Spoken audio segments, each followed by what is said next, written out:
সাহেব জিন্দাবাদ, নেতা সাহেব জিন্দাবাদ, নেতা সাহেব জিন্দাবাদ, নেতা সাহেব জিন্দাবাদ, নেতা সাহেব জিন্দাবাদ, নেতা সাহেব জিন্দাবাদ, নেতা সাহেব জিন্দাবাদ। নেতা সাহেব জিন্দাবাদ। থাম থাম, তোমরা আমার জন্য অনেক কষ্ট করেছো, তোমাদের অনেক কষ্ট হয়েছে। আমার জন্য এত দূর থেকে এসেছো, তোমাদেরকে অনেক ধন্যবাদ। এবার তুমি কিছু বলো। ওই এত মানুষের দুজন ছেলে একজন মেয়ে,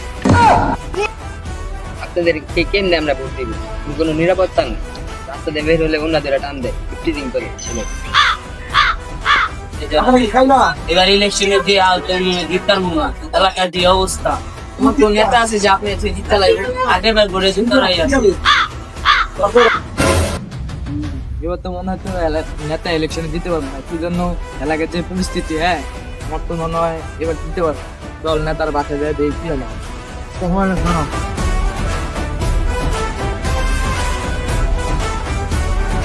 নেতা সাহেব ঘরে আছেন? সামনে তো ইলেকশন, প্রিপারেশন নিয়েছেন?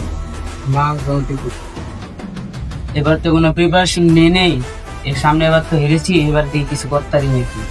তোমরা আমার সাথে থাইকো। নেতা সাহেব আপনি কোনো টেনশন নেন না, বাসা আমরা আছি। তোমরা অনেক দূর থেকে এসেছো, তোমরা এটা নিয়ে কিছু খেও। আমাদের নেতা শাকিল দিয়ে আপনি একটু কষ্ট করে ভোট দিয়ে সমস্যা না, আমরা সাথে আছি।